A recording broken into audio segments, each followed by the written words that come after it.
السلام علیکم دوستو، معلومات کی دنیا میں خوش آمدید۔ آج آپ کو جو میں معلومات بتانے کے لیے جا رہا ہوں وہ جنگ خیبر کے بارے میں ہے۔ دوستو، یہودی ایک مدت دراز سے عرب میں رائج تھے۔ قبلہ حمیر، بنو کنانیہ، بنو حرس بن کعب کندہ، یہ قبائل یہودی تھے۔ مدینہ منورہ میں یہود نے پورا غلبہ پا لیا تھا اور توریت کی تعلیم کے لیے متعدد درس گاہیں قائم تھیں جن کو بیت المدارس کہتے تھے۔ حدیث کی کتابوں میں اسی نام سے ان کا ذکر آتا ہے۔ قلعہ خیبر کی تمام آبادی یہودی تھی۔ امر القیس کا ہم اثر مشہور شاعر سموئیل بن عادی یا جس کی وفاداری آج تک عرب میں ضرب مثل ہے، یہودی تھا۔ جب رومیوں نے فلسطین میں یہودیوں کا قتل عام کیا اور پھر انہیں اسی سرزمین پر سے بالکل نکال باہر کیا، اس دور میں بہت سے یہودی قبائل بھاگ کر حجاز میں پناہ گزین ہوئے تھے، کیونکہ یہ علاقہ فلسطین کے جنوب میں متصل ہی واقع تھا۔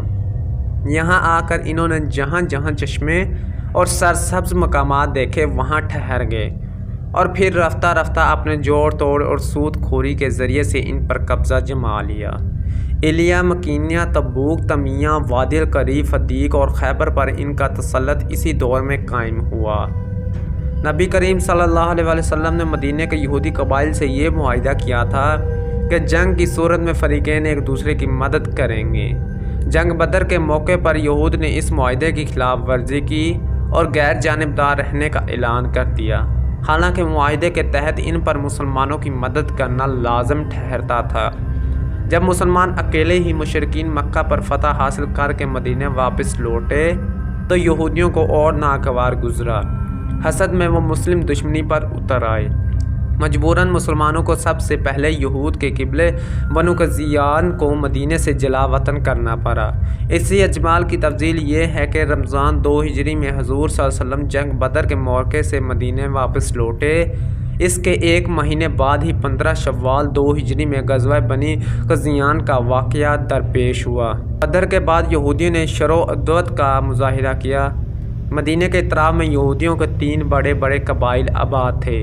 ان تینوں سے مسلمانوں کا معاہدہ تھا، مگر جنگ بدر کے بعد جس قبلے نے سب سے پہلے معاہدہ توڑا وہ قبلہ بنو قزیان تھا۔ اس قبلے کے یہودی سب سے زیادہ بہادر اور دولت مند تھے۔ واقعہ یہ ہوا کہ ایک برقع پوش عرب عورت یہودیوں کے بازار میں آئی۔ دکانداروں نے شرارت کی اور اس عورت کا لباس اتار دیا۔ اس پر تمام یہودی کہکا لگا کر ہنسنے لگے۔ عورت چلائی تو ایک عربی آیا اور دکاندار کو قتل کر دیا۔ اس پر یہودی اور عربوں میں لڑائی شروع ہو گئی۔ حضور صلی اللہ علیہ وسلم کو خبر ہوئی تو تشریف لائے اور یہودیوں کی اس غیر شریفانہ حرکت پر ملامت فرمانے لگے۔ اس پر بنو قزیان کے خبیث یہودی بگڑ گئے اور بولے، جنگ بدر کی فتح سے آپ مغرور نہ ہو جائیں۔ مکہ والے جنگ کے معاملے میں بے ڈھنگے تھے، اس لیے آپ نے ان کو شکست دے دی۔ اگر ہم سے آپ کا سابقہ پڑھا تو آپ کو معلوم ہو جائے گا کہ جنگ کس چیز کا نام ہے اور لڑنے والے کیسے ہوتے ہیں۔ جب یہودیوں نے معاہدہ توڑ دیا تو حضور صلی اللہ علیہ وسلم نے نصف شوال 2 ہجری پیر کے دن ان یہودیوں پر حملہ کر دیا۔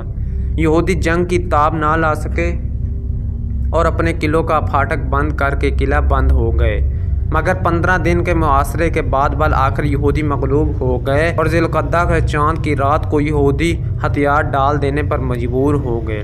حضور صلی اللہ علیہ وسلم نے صحابہ کرام کے مشورے سے ان یہودیوں کو جلا وطن کر دیا اور یہ عہدہ شکن بدذات یہودی شام کے مقام میں جا کر آباد ہو گئے، مگر اسلام دشمنی سے پھر بھی باز نہ آئے اور بدستور سازشوں میں مصروف رہے۔ اسلامی لشکر نے جنگ خیبر میں ان کی سرکوبی کی۔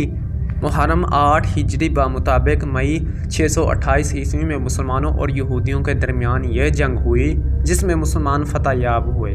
اسلامی لشکر کی قیادت نبی کریم صلی اللہ علیہ وسلم کے پاس مدینہ منورہ کا خلیفہ حضرت ثبابیہ بن ابی ارفہ اور حضرت علی تھے۔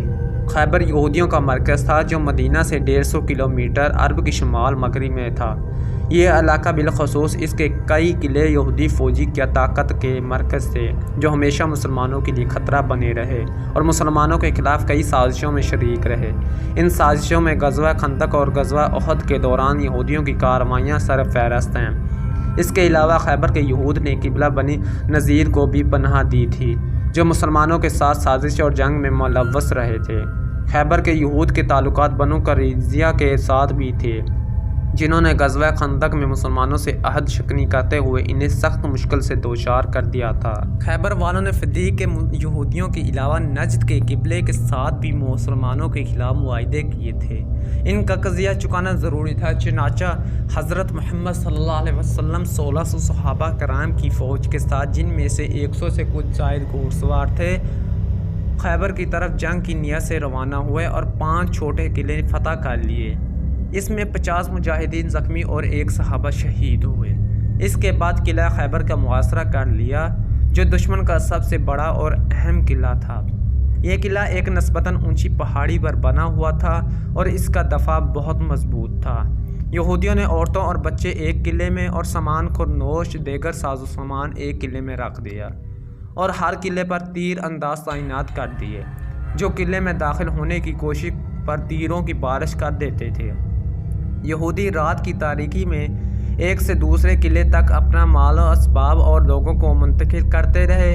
باقی 2 قلعوں میں قلعہ کموس سب سے بنیادی اور بڑا قلعہ تھا اور ایک پہاڑی پر بنا ہوا تھا۔ حضور صلی اللہ علیہ وسلم نے باری باری حضرت ابوبکر، حضرت عمر اور حضرت سعد بن عبادیہ کی قیادت میں افواج اس قلعے کو فتح کرنے کے لیے بھیجی، مگر مسلمان کامیاب نہ ہو سکے۔ پھر حضور کریم صلی اللہ علیہ وسلم نے ارشاد فرمایا، کل میں اسے علم دوں گا جو اللہ اور اس کے رسول صلی اللہ علیہ وسلم سے محبت کرتا ہے، اور اللہ اور اس کا رسول صلی اللہ علیہ وسلم اس سے محبت کرتے ہیں، وہ شکست کھانے والا اور بھاگنے والا نہیں ہے، خدا اس کے دونوں ہاتھوں سے فتح عطا کرے گا۔ یہ سن کر اسباب خواہش کرنے لگے کہ یہ سعادت انہیں نصیب ہو۔ اگلے دن حضور صلی اللہ علیہ وسلم نے حضرت علی کو طلب کیا۔ صحابہ کرام نے بتایا کہ انہیں اشوب چشم ہے۔ جب حضرت علی آئے تو حضور صلی اللہ علیہ وسلم نے اپنا لعاب دہن ان کی آنکھوں میں لگایا، جس کے بعد تا زندگی انہیں کبھی اشوب چشم نہیں ہوا۔ حضرت علی قلعے پر حملہ کرنے کے لیے پہنچے تو یہودیوں کے مشہور پہلوان معرب کا بھائی مسلمانوں پر حملہ آور ہوا، مگر حضرت علی نے اسے قتل کر دیا اور اس کے ساتھی بھاگ گئے۔ اس کے بعد معرب جرز پڑتا ہوا خود میدان میں اترا۔ اس کے ساتھ ایک زبردست لڑائی کے دوران حضرت علی نے اس کے سر پر تلوار کا ایسا وار کیا کہ اس کا خود اور سر درمیان سے 2 ٹکڑے ہو گیا۔ اس کی ہلاکت پر خوفزدہ ہو کر اس کے ساتھی بھاگ کر قلعے میں پناہ گزیر ہو گئے۔ پھر تمام مسلمان ان پر ٹوٹ پڑے۔ اس جنگ میں 93 یہودی ہلاک ہوئے اور قلعہ فتح ہو گیا۔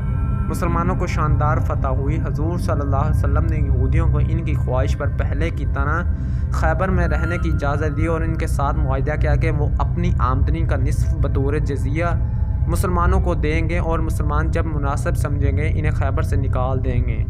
اس جنگ میں بنی نذیر کے سردار حی بن عقیب کی بیٹی صفیہ بھی قید ہوئی، جن کو آزاد کر کے حضور صلی اللہ علیہ وسلم نے ان سے نکاح کیا۔